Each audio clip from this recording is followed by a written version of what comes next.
I have learned that there is this very unlogical, very wild, intuitive, spooky thing that happens inside me that sometimes wakes me up at 3 a.m. with like an idea or a thought, or funnels through me in a meditation or a breath work. And the voice, I call it the voice, that's my thing. It's just the voice.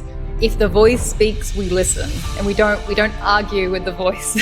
And also when you start to act from that, when you start to make a move from that intuition, from that voice, it gets louder. And then the next puzzle piece is shown, and then you're more tapped in than you ever have before to that. Your desires need to be greater than your fears. And you need to, I think a lot of the time things haven't manifested in my life because they do not feel safe at some level. And people hear that and they go, safe? Of course I'd be safe with $1 million house. Of course I'd be safe with the Bugatti. Of course I'd be safe with my 3 kids. And that I'm like manifesting in my dream man, even though I'm single right now and that hasn't happened. And I would always challenge people to go deeper into that and say, what part of you are you going to lose, or what part of you needs to change in order for that reality to be made manifest? Yeah.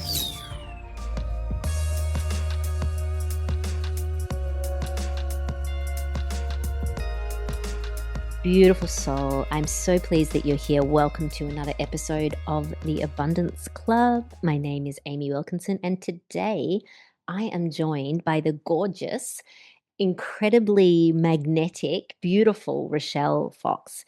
If you've spent any time in the meditation and the manifestation space, chances are you have come across her work, because she is the founder of Mindspo, author of Magnetic, and she has guided thousands of people all around the globe through meditation, facilitated more than 45 retreats across the world, and is now committed to training the next generation of meditation and regulation teachers. She has a beautiful vibe. You're going to be drawn in by her playful energy and her presence. Aside from all of that, what I really appreciated about this conversation, because you know that I love to go deep, is how grounded it felt. And we focused on, diving into manifestation a little deeper, beyond the buzzwords, also looking at, the power of meditation practice, trusting, like deeply trusting where you are and your intuition, navigating seasons of change and pivot that so many of us are experiencing right now, and why becoming magnetic just has so much more to do with what you're willing to let go of as it does to what you are actually calling in and desiring. So it's thoughtful, it's honest, and it's filled with practical wisdom. And I think that you are going to love it. Make sure you share this with a friend.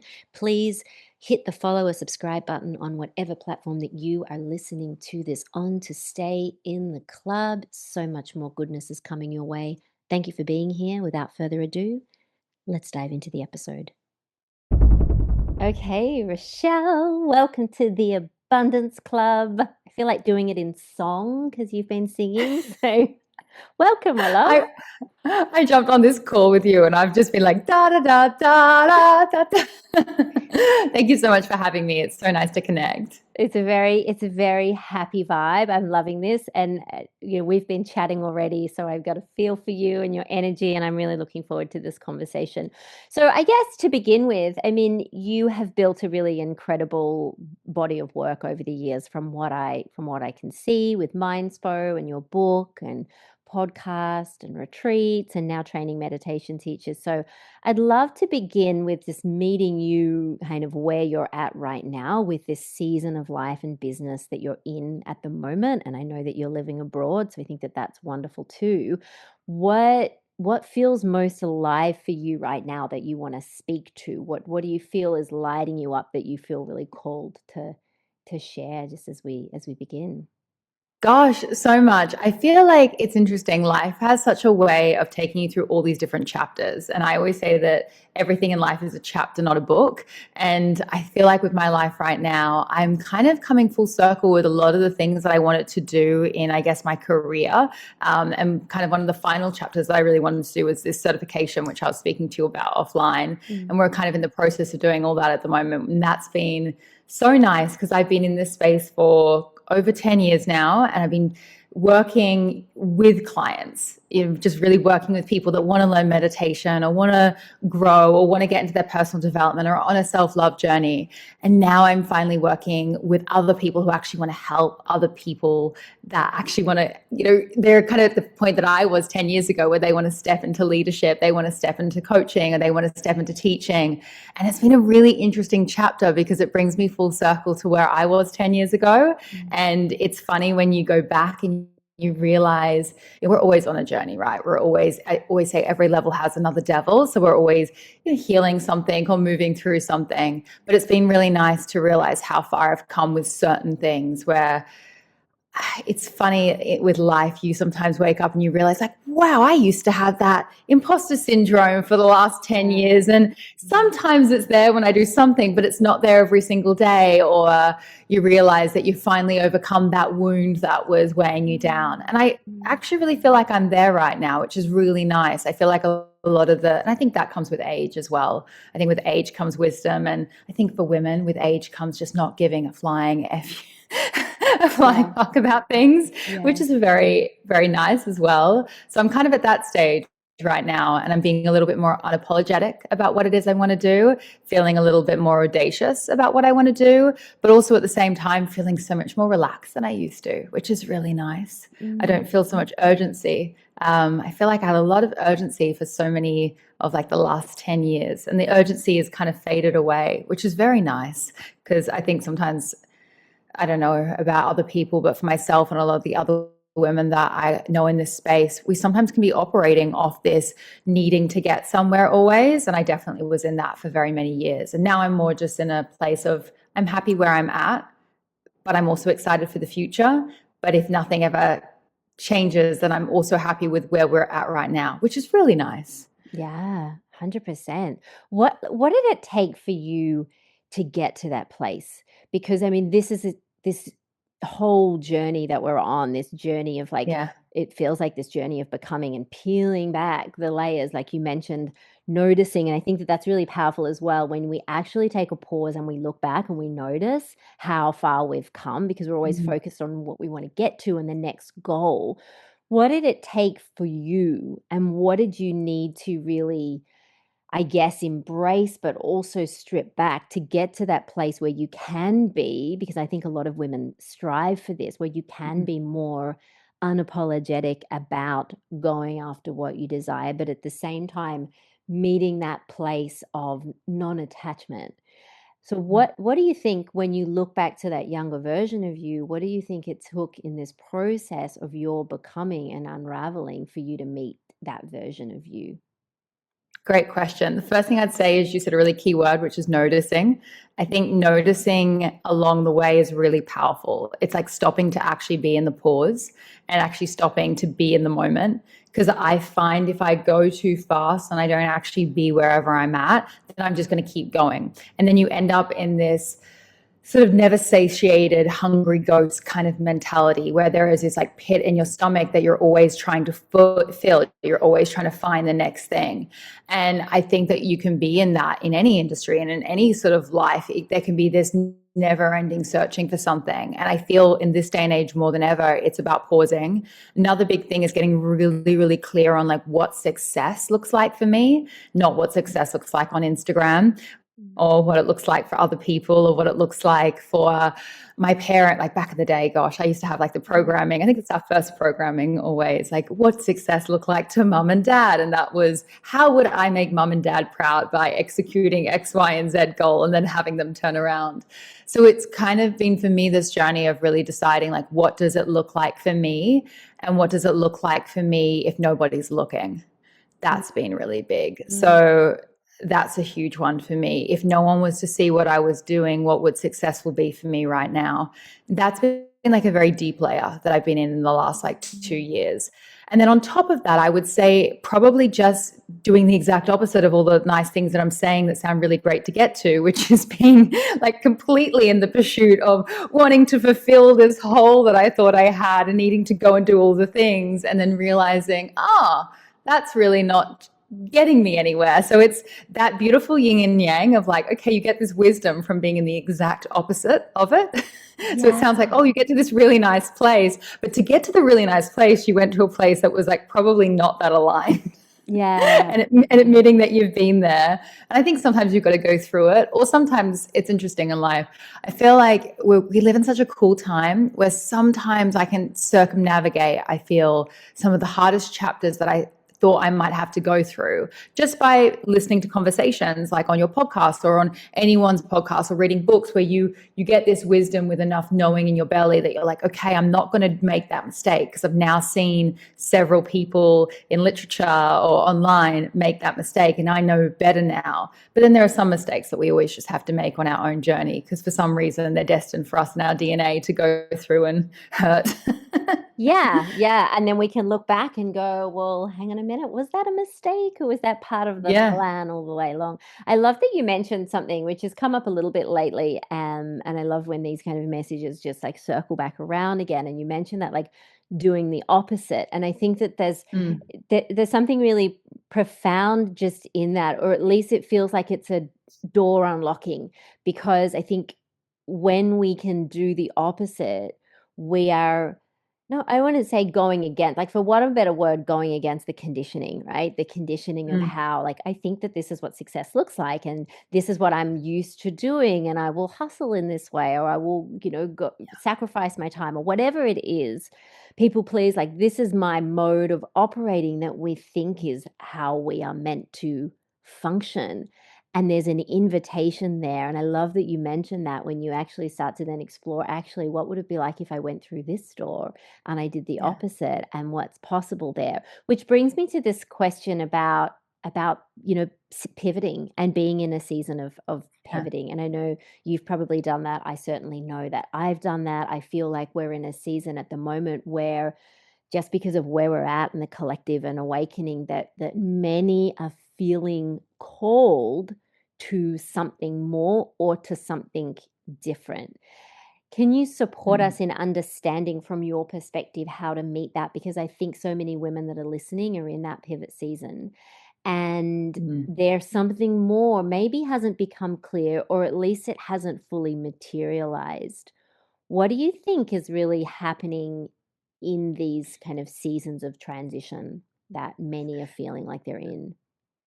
Firstly, I think I want to say that I don't have children personally, but as a woman, I feel like we are experts of death and rebirth, baby. Yeah. I feel like that is what we came into this earth to do. We can shed our skin and be born again. We are just that. I feel like women are understanding that we have so much power to start over and that we naturally just do that if we decide to have children. Like that is something that is in our DNA, where we will lose one part of ourselves and become a completely different version of ourselves.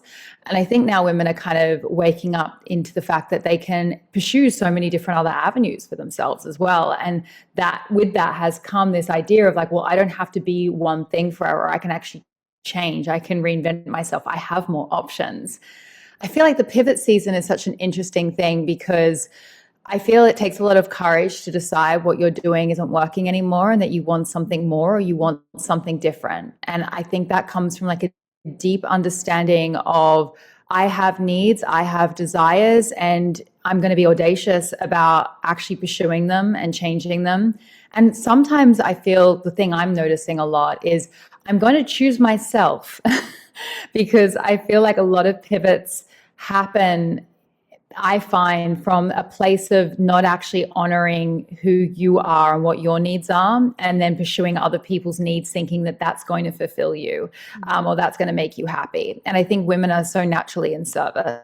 And I know I'm just speaking about women here, but I feel like that's just what's coming through me. It's we're so naturally in the sense of service to others, and I think that's such a beautiful thing. But then I also feel like there is like a service to like the little girl inside, this version of us that we also need to nurture. And if you pour so much from your cup, it ends up being empty. And then it's, even if you wanted to continue there, I feel like for so many people, you actually can't continue the way that you've been doing things. There has to be this essence of recharging. There has to be this essence of finding that fullness within so you can keep pouring.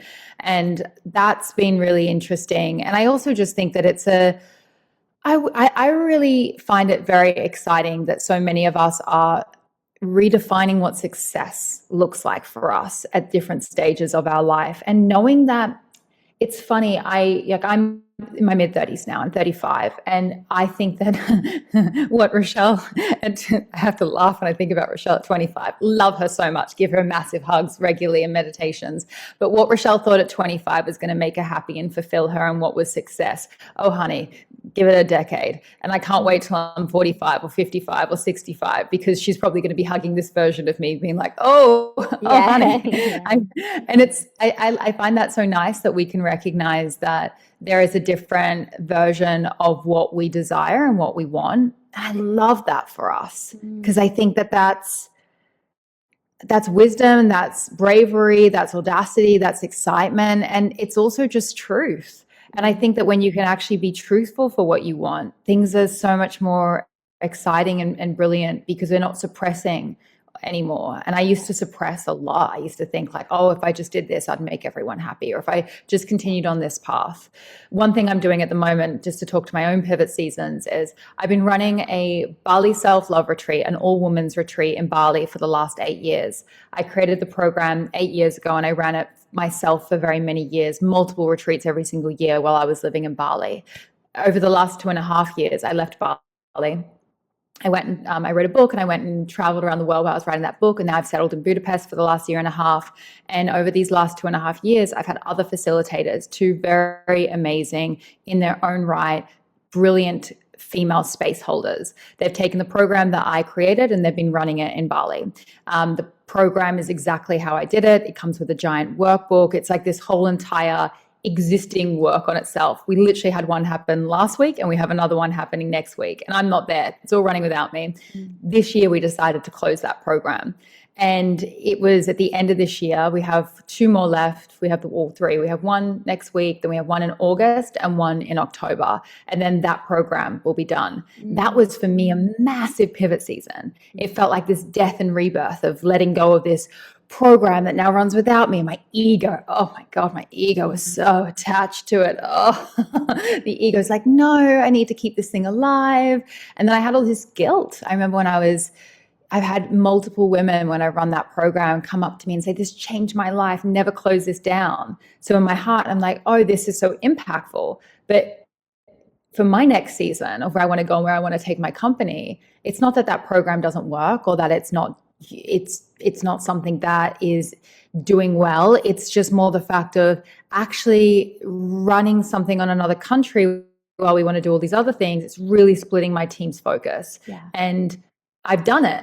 And it's so funny when you go to these things where you decide to end something or start something new, or let go of a business, or let go of an arm of your business, or there has to be, I think, this element of grieving. But then also, I think in every pivot, one of the things that I've been really leaning into is the celebration that it happened, and the celebration of everything that you learned from that, the lessons and the blessings. Because most pivots, for some reason, even with this chapter closing for us in Bali, for some reason things got a little bit hairy this year after we decided that. We had like the Iraq war, not the Iraq war, sorry, well, yeah, it kind of is the whole situation happening in the Middle East, which created flight issues. So I was in this thing of like, wow, isn't this lovely that we've decided to make this decision? Now the universe has thrown a big coal in there and said, we're going to make this even more challenging for you. And then I started having this bitterness towards it, but I had to pull it all back 360 and go, hang on a second. I have to be so grateful for every lesson that I went through, honor everything that I've been through there, and then know that I'm taking all of that experience into the next thing. So you're not starting from nothing. You're always starting from experience in a pivot. And I think that is, if you can start from experience while also allowing yourself to have some essence of beginner's mind, in the sense of like, this could be anything and you don't have to write how it's going to go. You have to kind of be open to the universe, God, whatever it is you want to call it, giving you something new there. Then I think that's when a pivot can really work for you. But oh my gosh, you're always going to go through some kind of death and rebirth. And if you're anything like me, your ego is going to get stuck into it and tell you 1,000,001 stories. Yeah, and the good thing about that is like the ego is not going to lead you into this next level, right? So you have to allow Yeah. that. And I love that, I went through my own um death cycle of I had yoga studios and was running yoga retreats and doing classes like for Ah, 15 years. And I stepped oh, out of it a few years ago and sold the business. And it was a huge one for me. It was like, who am yeah. I without that? Who am I not as the business owner? Who am I not as Yeah. the red space holder? Who am I not as the yoga teacher? And there was even that little Yeah. part of me that was like, I'll just keep some classes going. I'll just do some classes up here in the Sunshine Coast. And it was like anywhere I kind of started to lean into it, it was just like a no, no, Amy, no, no, let it go. Like we're meant to create the space for what's to Mm. come.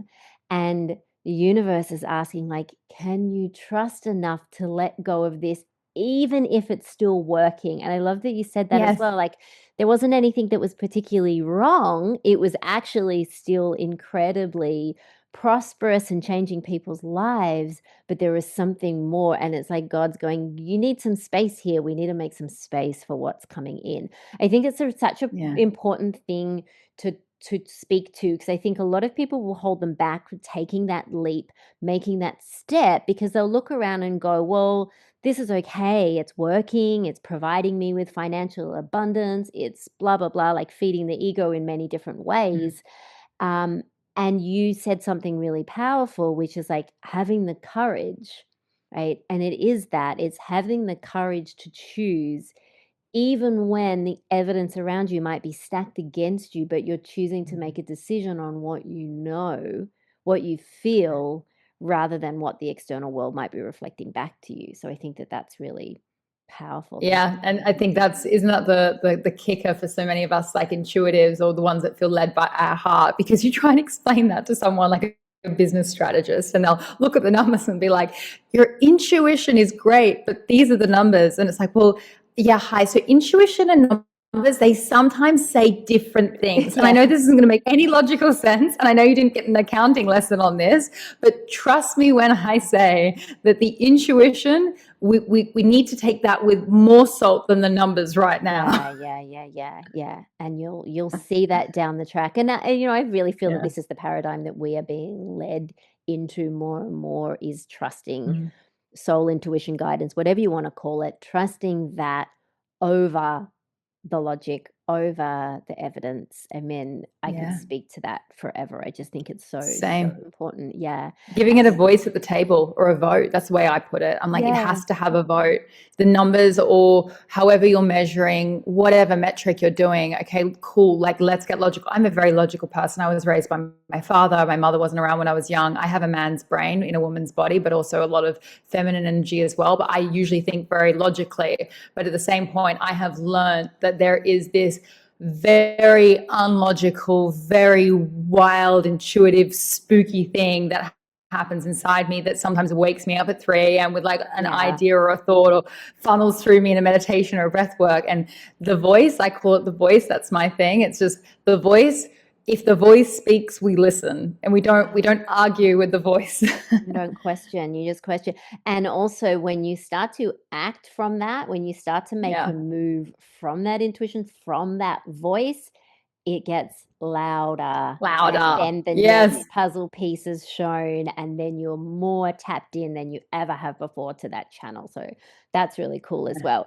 Talk about your book then, because your book is called Magnetic. And I've noticed that there's this kind of magnetism thread that seems to run through some of your work as well. I was having a look at your Instagram. So when you talk about being magnetic, I'd love to know what that means for you, because I think it's a word that gets used a lot, and there's a lot of different ways that we can interpret that. But what does Mhm. that mean to you? And also, I'd love to know, what is the pathway? What's a pathway that you love to guide women through, and men, to becoming their most magnetic self?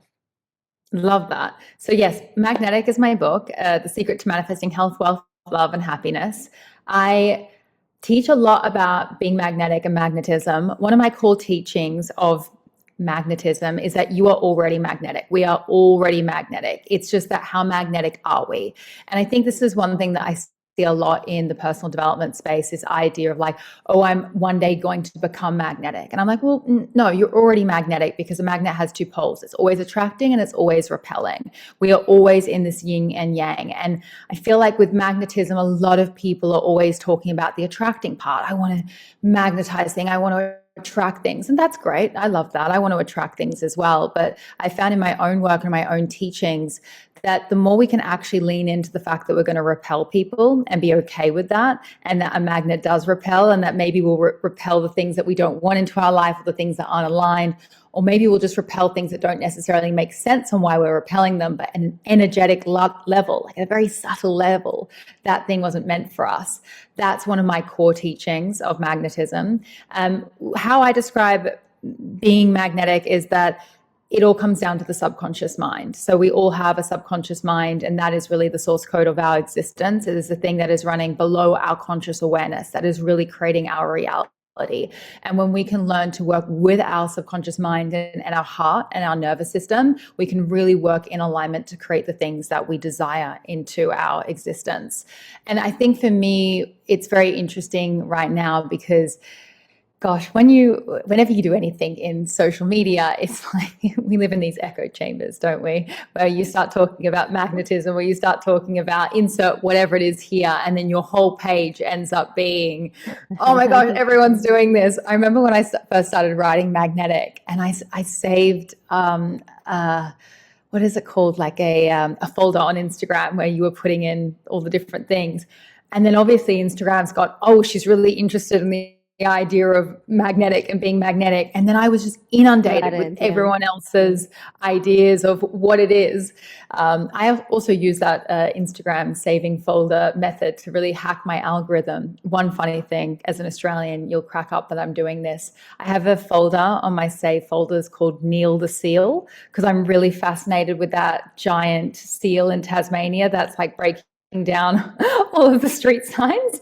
So now my Instagram, even though I'm in Budapest, every day feeds me like 3 or 4 really high quality Neil the Seal reels. And that just kind of keeps me fueled on all the other bullshit that's happening online. I'm like, oh yes, there's still this giant seal that is going to give me laughter every day. Everything's okay. But he's okay. I digress. I go back to magnetism. So yeah, for me, it's really about your subconscious mind. And I really believe that you can become even more magnetic to the things that you desire by getting really clear on your subconscious programs and learning what they are, and learning how to reprogram your subconscious mind, and doing that inner work so that you can be a really strong attractor and repeller to the things that you desire in your life, and that you are so much more in control of that force than what you think. And I think when people take back that power to realize that you are influencing this reality, I always use the term, you are the creator of your reality. You are the one that is steering the ship.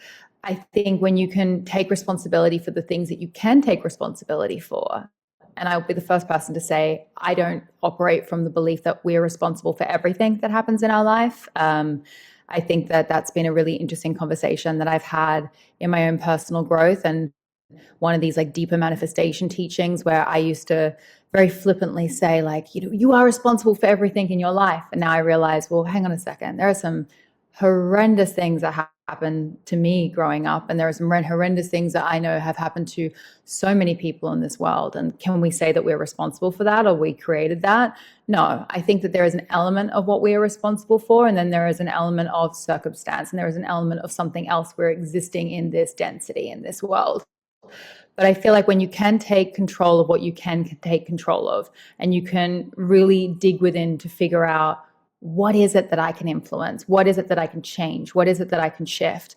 Then you're going to become this beautiful force that's able to attract and repel things in your life. And I love the idea of being a magnet, because it does, I think a lot of people, like I said, they just talk about the attracting part, but I think the most exciting thing about a magnet is that it repels. And when you can take responsibility for that, and I think I've become even better at manifesting or magnetism when I've sat with the, why did I repel that? Why did that not work out? What is it about me and my current energy signature that is not a match to that right now? What is that teaching me? Where is that showing me there is deeper work to do? And that's been really powerful for me, because there'll be, certain things that, haven't aligned the way that I wanted them to. And then I've realized, well, hang on a second, I had some real funky beliefs going on here. I had two oppositioning beliefs happening at the same time. So of course that wasn't going to work out the way that I wanted it to. So I think that's really powerful to recognize that you're not just this brilliant highlight attracting being, you're also a repelling being, and the repelling happens for your benefit and sometimes not for your benefit as well. And when you can get into that programming, you can make some magic. And sometimes we attract things we don't want as well, and that's the same thing, going into that. What is it about me that's attracting that? What is it about me that's being a yes for that, when really that's not what I think I want, but subconsciously I'm a match for? Yeah, and also I guess on that same thread, the energy of who you're being is also going to repel things that aren't for you or that are no longer as you shift your energy, right? Like that Yeah. stripping back of the things that you thought were for you, and all of a sudden the universe is like, no, this can't come with you. This is not a vibratory Yeah. match anymore. And I love to speak about that as well, because I think particularly for people that are doing the work and are Mm. working towards manifesting something, that it can often feel like we're going backwards. It can Oh often yeah. feel like we're taking steps back because of this stripping away. Essentially, we're not doing that, but it's that resorting of the energy Mm. that will show you what is no longer a match for you. So I think that that's really cool. Yeah. And you mentioned, as you were speaking, it sounded like this kind of curiosity about, like, what is it, rather than this blaming or shaming. It's just like, okay, this is really interesting, this is interesting to notice this. Mm. And I think that that's such a beautiful approach, is to come from more of that space of inquiry and Yeah. curiosity. This is really interesting that this has come into my life. Where could I be responsible for that, or where could there be something within me that's Mm. co-creating that? So I think that that's a Something I really good often approach. say is curiosity cures, because I Yeah. feel like when we bring curiosity into things, we don't diagnose, we don't hold it too much, we don't get into shame. It's just when we are in that curious energy, it creates space. And I Yeah. do think in this personal development space, it's a burden, I'm going to say, in some ways, to be someone who's wanting to be so self-aware or wanting to do the work so much, because I feel like we're taking on, I know for myself, I used to take on a lot of responsibility or a lot of baggage that I actually didn't want to take on anymore. Or to be honest with you, I don't think I should have been taking on. So now I really like to approach life with a lot more curiosity and questioning, rather than claiming everything, because I used to just claim everything and take everything on. And then, it stuck to me a little bit. Now I'm just a little bit more curious, a little bit more inquisitive. And I think that that's a nicer way to go about it, especially if you're someone that's really doing the work a lot, because, Yeah. we all have different personality types, but I used to just kind of carry that, and that Yeah. was exhausting, and it wasn't doing anyone any favors. Yeah, yeah, and it also helps you to detach from the story, right? Like, we always try and make a Yeah. story out of something, we make meaning out of it. Was that curiosity, Yeah. it brings you into that place of like, "Okay, I'm noticing this. I don't need to go in and make a story about it. This is just interesting," and you're coming back into that awareness. So with manifestation then, I mean, and it, Mhm. it, it sounds like you call that magnetism, or maybe that's connected to it. And again, this is something that's thrown around so many buzzwords in, social media and vision boards and affirmations, all of the things with manifestation. I would love to know if you could redefine manifestation in like one sentence, like beyond the vision boards and the affirmations and the buzzwords. Like, how Mhm. would you describe what it really is if we were to just kind of go deeper than the surface level that many refer to? Mhm. For me, manifestation is subconscious reprogramming. I think all manifestation comes down to some element of subconscious reprogramming. And the subconscious reprogramming is not just a mind thing, it's a body thing as well. You have the subconscious mind, but then you also have the subconscious body, which is the nervous system. And I really do feel like it is getting to a place where you are okay with or without the thing, and you can feel whatever it is that you want to feel with or without the thing. And when you are in that place of where you're all good with or without the thing coming into your reality, then that is usually when the thing comes into the reality. Yeah. It's learning to not be in that wanting stage. You can be in a stage of a little bit of desire, a little bit of like, oh, I see this for myself, but not being in that desperation and that feeling like there's something missing. Mm. But for me, it's so funny when I was writing a book and deciding what it was going to be on, I really felt that in my personal experience of manifestation, there was so little explained to me about like how the subconscious really works and why it is how it is. And all of my own manifestation blocks really came down to subconscious blocks within me. And I really wanted, the way Magnetic is written is that it is really a deep dive into the subconscious mind. And a lot of people have messaged me and said, it's kind of like a manual of all the things that I've read combined into one. And I'm like, yeah, it's not, I won't say that Magnetic is necessarily like some groundbreaking, like I'm very proud of my own and my first book, but it's very much everything that I wish I had known put together and really put together in very easy to understand language so that someone can really master subconscious reprogramming and like finally get it, have it finally land. And I think that one of the big things I found when writing Magnetic was there is such a little education and talk at the time about like the nervous system. And I think now it's really blown up online. But when I was writing it, that was still very early in that conversation. And I think people need to understand that how you feel is so much about manifesting as well. It's not just a head process. It's a head and a heart working together.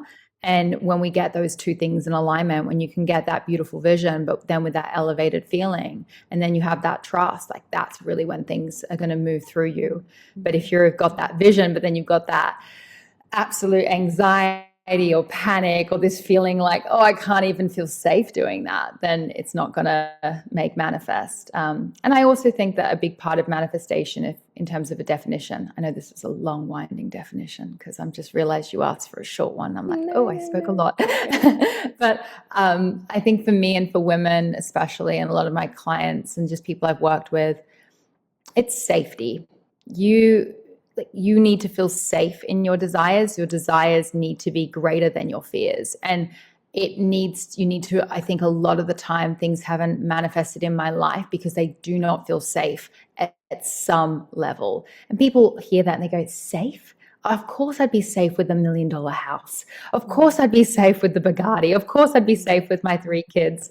And that I'm like manifesting in my dream man, even though I'm single right now and that hasn't happened. And I would always challenge people to go deeper into that and say, what part of you are you going to lose, or what part of you needs to change in order for that reality to be made manifest? Yeah. And most of the time when you follow that thread, you're going to find on some level you don't feel safe being that person, or that threatens the person that you currently are. The crazy thing about the subconscious and the nervous system, and you, I know, already know this, but it's always going to choose a familiar hell over a brand new heaven. It is always going to choose who you are now. And when I got into studying this, understanding this, I'm like, I got so angry at like our biology. I was like, this is so annoying. I'm like, why are we made like this? Why can't we just have this easy like reprogram switch where we can choose to create like a new version of ourselves, and we effortlessly morph into that with like effervescence and like beautiful wings? And instead it's this kind of slodging process sometimes. But we have to understand that if you are safe and happy and healthy now, or things seem to be okay, your body will just keep choosing that until you make the unfamiliar familiar, until you make that other new reality just as safe. And that's just because we have these protection mechanisms. The subconscious mind and the nervous system, it is this beautiful part of us that just wants to keep us safe and wants to keep us alive. And if you're alive right now, then why would it change anything? So safety is such a huge part of manifestation, and finding in your programs what part of you feels like this new reality is not safe, is not secure, is not going to serve you, and then doing the work to show your nervous system, to show your subconscious mind through all these beautiful tools and modalities that we have, breath work, meditation, EFT, subconscious reprogramming, anything that you can do to show the body and the mind that actually, no, we're going to be okay if we choose that path. We're not going to die. We're not going to get canceled. We're not going to get divorced like our best friend, or whatever it is. And if we did get divorced, we would be okay. It's like showing ourselves and walking with that inner child that's really scared about change. It's interesting when you were saying, like, why do we have this and why do we have to go through all this? And I saw this visual of like the puzzle, right? And if somebody Yeah, gives you a present, right? Like imagine if somebody had like got the puzzle and then they'd made it for you and they said, here you yeah, go, I've given you a present, right? Or I gave my kids a puzzle, but I did it for you. I made it for you. They'd be like, okay, that's great. It's like, but we do love to explore and find out and learn on the way. And where's this puzzle? Is this going to fit here? No, no. It's like we think yeah, we don't, but we actually do yeah, on a deep level. We want that. And that's yeah, clearly why we've chosen that, right? To learn through the contrast, to forget so that we remember, so that we get to the other yeah, side and we're like, wow, we can look back, like you'd said earlier, and go, look at what, like, I'm living in this beautiful beach house looking over the ocean. It was a gorgeous manifestation. And I can look at that and go, no one handed that to me. That's something that I mm, co-created with intention with the universe. And that feels so good. We think that we want someone to just go, here you go. yeah. There it is. There's $1 billion or whatever, but part of our soul doesn't actually desire that. That's why we came here. No, it doesn't. And my consensus when I was writing the book was like, well, I wouldn't be writing a book if we got that, if it was like that, would Yeah. we? Yeah. We wouldn't be We wouldn't having have these conversations. We wouldn't be having this yeah. amazing, phenomenal podcast conversation going, Mm, why? It's so yeah. interesting. So then your tool, let's talk about the tools then. Hmm. What do you find for you, for your clients, is like your go-to tool for reprogramming the subconscious mind that's just a non-negotiable? I would say the foundation of everything I've ever taught has always been meditation, because meditation is the thing that allows people to have radical self-awareness and an observation of the inner monkey mind. Without observation of the mind, you are basically just smashing yourself over and over and over with a hammer. You need to be able to befriend your mind, filter your mind, be the watchdog of the mind. I always like to think about meditation as installing a watchdog of the mind, installing a guardian that is actually able to observe the thoughts and choose which ones are truth and choose which ones are bullshit, and then basically be in that sorting mentality all the time. Because I don't know about you, but God, I had a really narky bitch of a woman inside my brain for most of my life that was trying to pull me down, that wasn't really doing me the best service. And before I learned meditation, that voice inside me was so rampant and so wild. And now I have meditation. Yeah, I still have that bitch inside my brain, but I like to say she's not in the driver's seat anymore. She's not even in the passenger seat. She's not even backseat driving. She's in the boot with a gobsmacker in her mouth and tape over over her head. Sometimes she's banging on the door, but we're just cruising. And I know that she's there, but we're not letting her have a voice. So meditation for me has always been the core pillar of it.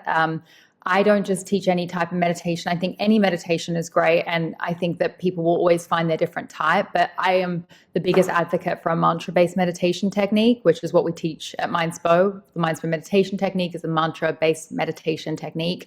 For me, in this day and age, I learned mantra-based meditation 16 years ago, and it saved my life. I had a chronic PTSD, and I was really suicidal and depressed and anxious and just didn't really want to be here anymore when I found meditation. And I found that tool, and it will literally, meditation saved my life. It's saved me and changed me in profound ways that I still to this day get emotional thinking about.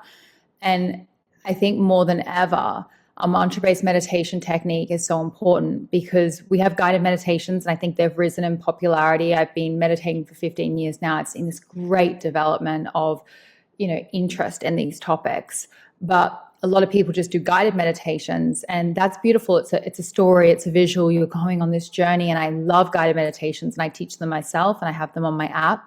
But I am so strict with, or disciplined or devoted, you would say, these days to a mantra-based meditation practice, because it is the observation of the mind through mantra-based meditation. It is the repeating of a word, a sound, a vibration over and over and over again, and choosing that over the chattering. And then through that, you're actually able to find your own voice. And that's the thing that strengthened my intuition. That is the thing I believe that has enabled me to get to where I am today. It's 15 years of devotion to that practice.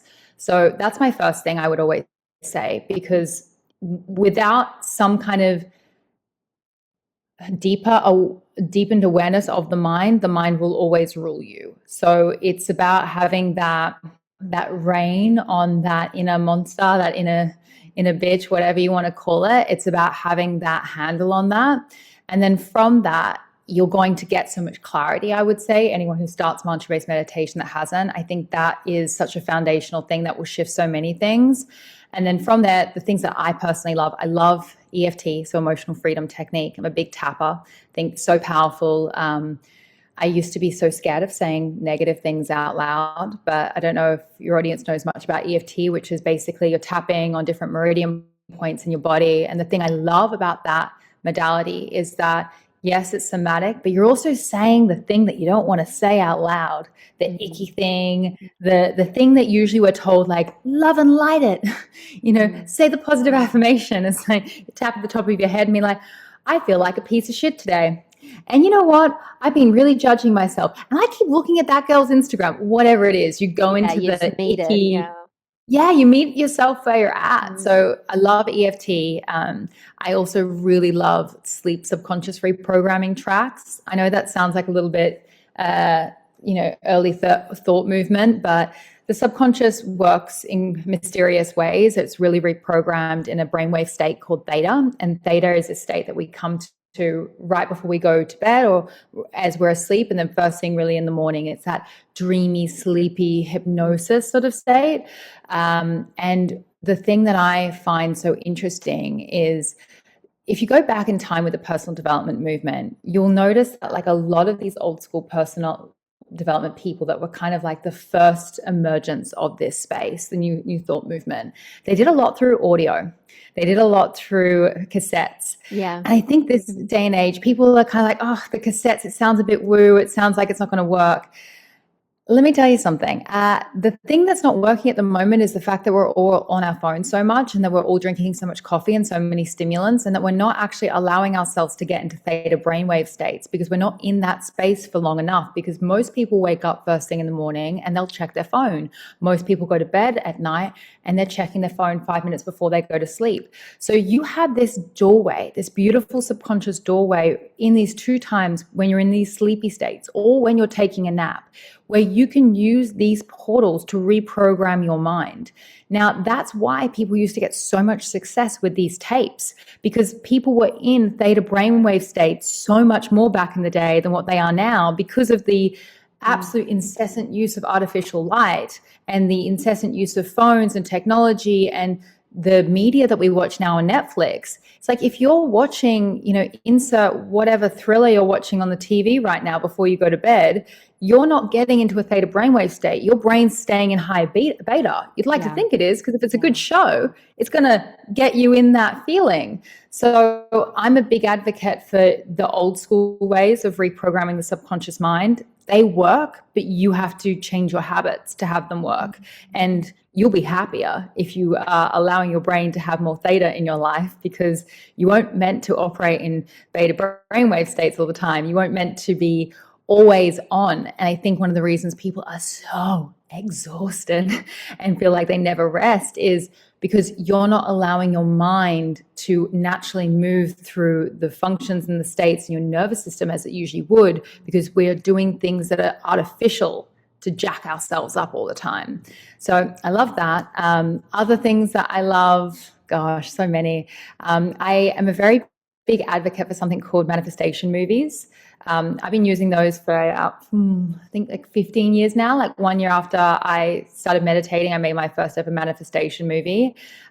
Basically, I used to present and do DJing and media stuff and YouTube. And I used to start vision boards back in the day. And I think a vision board is great. It gives you like a visual of your future. But after I had my vision board for a year, I realized it was kind of just sitting, in the corner, and I wasn't really doing anything. It was gathering dust. So one day I got on my computer and I started putting together the pictures that were on my vision board. I'd found them on Google, and I put them together in iMovie, and then I put like a music track underneath them. And then I wrote these like obnoxious, big, love, life, laugh kind of affirmations over the visuals. And then I used to watch this movie every single day. It was like a manifestation movie of my future. future. I did that for years, and I have manifested some of the craziest things in my life through manifestation movies. I usually watch my manifestation movie every single morning, first thing when I'm in theta brainwaves after I've done some practices, and then at night. And then sometimes I'll watch it during the day. And when you watch something like a manifestation movie every single day, what it does is it works with your reticular activating system, which is your RAS. And your RAS, I call it in magnetic, it's this filter that allows you to filter out like what is important and what is not important, because there is so much information in every moment and every day, so much so that if we took in all that information, we would literally melt down and not be here anymore. We could not handle it. So your brain is designed to only focus on the things that are important to you. And this is the classic car theory. If you'll say you want a red car, you're going to see red cars everywhere. We all know that one. But people don't realize that that can work on a daily basis with your dreams. And when you can direct your mind every single morning of like, this is the vision, this is how I am deciding to feel, or this is what I'm deciding to create, or even this is the kind of person that I desire myself to be. These days, I'm not the most, like, I don't really have a vision board of materialistic, not saying that's bad, but like I've never really been that person. Mine's like all feeling. It's like me in a river, me at a beach, me with my friend, it's all very like experiences. And even these days I have like traits, like things that I am desiring to be about myself, things that character attributes that I'm rather have or am developing. Softness was a big one for me for a while. I wanted to be softer.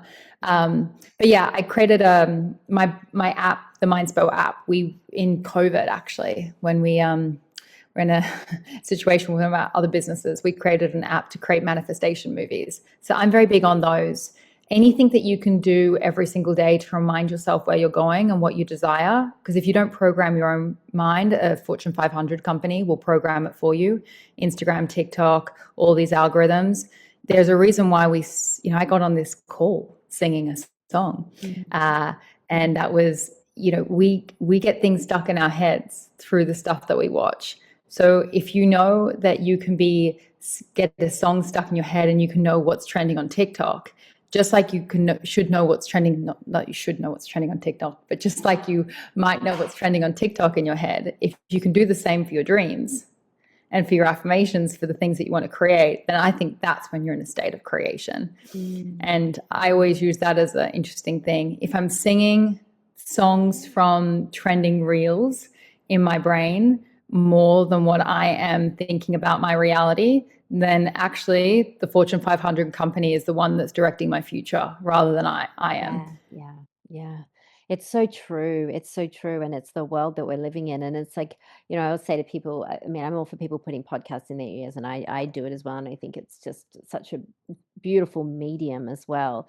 But I'm also like, leave space to check in with your own podcast, like with your podcast with God, like what you're listening to there, like understanding. And then, as you said, like with your manifestation movies, which sounds really cool, like then you get to choose the signal that you're going to send out, the dial that you're tuning into, because otherwise life is going to provide that for you, and it's going to be based on your conditioning and based on your programming and based on what you've been comfortable creating. So and that's that process, that's that discipline or that devotion as well, in terms of, are you going to let yourself be pulled by your conditioning and sit on social media in bed before you go to sleep because it's familiar and because it's easy and because we're used to it? Or are you going to pull yourself away from that and decide something different? And that's, I think that's a thread that's been coming through this episode, is like the curiosity to try something different, to go to pivot in a new direction, because otherwise we're going to keep creating on autopilot what we have been experiencing, all the while looking around wondering why nothing is changing, wondering where my next level is, because we're so ruled by our identity. Or we get to choose again, have that courage to choose again. And it takes that consciousness, that conscious choice to keep deciding that. It's so great. So great. Just to close up, and I know I want you to share as well about how people can reach out to you and, what you've got coming up with your meditation certification, because that sounds awesome.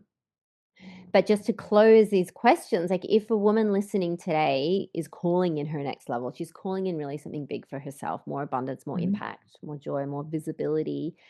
But it feels like there's this still a bit of that forcing energy that's happening. What is one truth that you would hope that she could remember as she closes this episode? She feels like there's a forcing energy happening. I would say really sit with what is it that you are desiring coming from? Really figure out where your desires are coming from and if they're coming from you or if they're coming from someone else. Get really clear on that before you go towards anything. Something I do a lot at the moment. I used to be a lot more fast and moving with things. These days I really sit and I journal on certain things that I'm moving towards, and I get really clear on what they mean to me as a person and where do they align with my values now. That I think is really important, because otherwise we're going to be in this essence of racing towards something or being on someone else's timeline that isn't ours. And I think that the timeline thing is such an interesting thing for women, and I'm finding even more now in my 30s, the timeline thing. God, no one told me about how many freaking timelines I'm going to feel like we're racing against now in 30s. And I feel like it's this interesting thing where there is this external pressure and this programming about where we're meant to be when you're not meant to be anywhere at any time. Right here, right now is where you're meant to be, and that's it. And I think that you've got to let go of all of that noise. And that just comes from accepting that your life might look different to someone else's, and that's okay, because that's their life and this is your life, and you only get one shot at you, and you are you, and that's what makes you magical. And if you were to do things the way that everyone else wanted you to do them, it wouldn't be your way.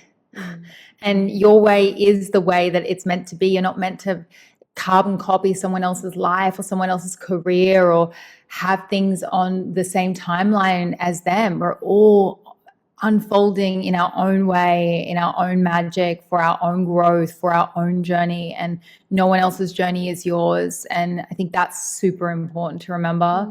And I would also just say to women, just you said this thing that before, which I just love, like listen to your own podcast. Like that, gosh, like that hit me. I never heard someone frame it like that. That to me is, I always just say listen to your intuition, but yeah, you're right. Like listen to your own podcast. Like that is your intuition, and give yourself enough time to find that. Like I think there's a lot of women and a lot of people that they're only giving themselves time to find that in the shower, or they're only giving themselves time to find that in these micro moments. Like go, like take a day for yourself, by yourself, with yourself, and do whatever you need to do to get into that vibe.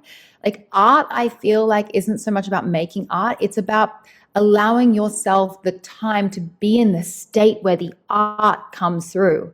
Yeah. That to me is like the essence of art. Like if I allow myself to get into the state where the art actually starts to channel and come through, like that's the art. And that's like making your life a channel. So see what you can do to give yourself that space. Because I think I'm in a lot, it's why I'm staying in Budapest. I'm in devotion to whatever is happening for me here in this space is this channeling of something that hasn't happened somewhere else. And I'm allowing myself to be in that space.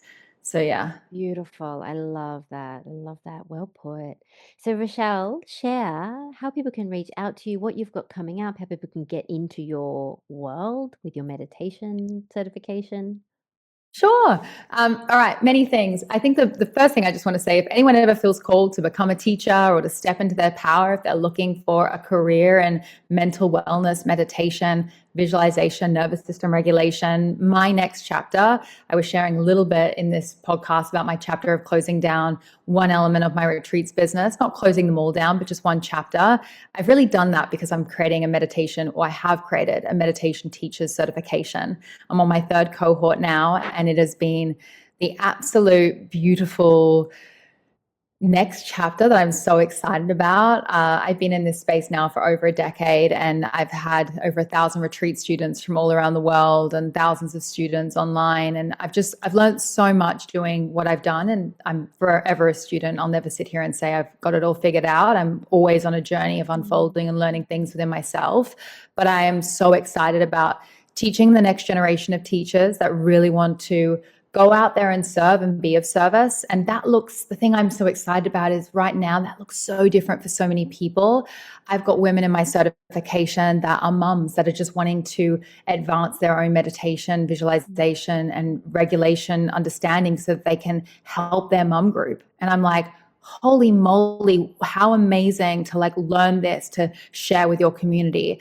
I've got therapists that are wanting to deepen their meditation skills because they're wanting to make more guided meditations. And I have a lot of education around that. I've got people in there that are, working in corporate that really want to go and bring this to their corporate space. They're wanting to level themselves up because they're working in HR and they're, doing that. Then I have other people that are wanting to become coaches or that are looking to create online programs. So I've created this certification really for the modern healer in training. And not only is it a meditation and regulation and visualization teacher certification, but we've also decided to put in like a business fundamentals. So I'm doing all the facilitation part. And then my partner of 16 years now, he is doing all of the business fundamentals, because I'm very big on, you can learn the tools and become a great facilitator, but you will be buried unless you understand how to market and put it out into the world. And I think some people in this space have always thought that's like a dirty, there's this idea of like making money from this space. And I'm like, oh my gosh, when good people are making good money, they do great things with it. And if there are billionaires destroying our planet, getting paid handsomely, then like I want millionaire light workers out there making an amazing income doing this work. So I'm so big about not only training people with everything that I wish I knew at the beginning of my journey, but then also giving you that understanding and that masculine structure. So yeah, I'm very excited about that. I'll give you a discount code for your audience that you can put in the show notes to pass on. We're running cohorts throughout the rest of this year, and I'm so thrilled to just be holding space for people in that way. It's funny, I've never been so excited about a customer because they're at this, I think I've been serving people for so many years and so many different chapters of their life, like at different transitions, to work with people that are ready to share this work. Like I'm so excited about those people, because it's the one thing I say throughout all of my work. I'm obsessed and always have been obsessed with the ripple effect.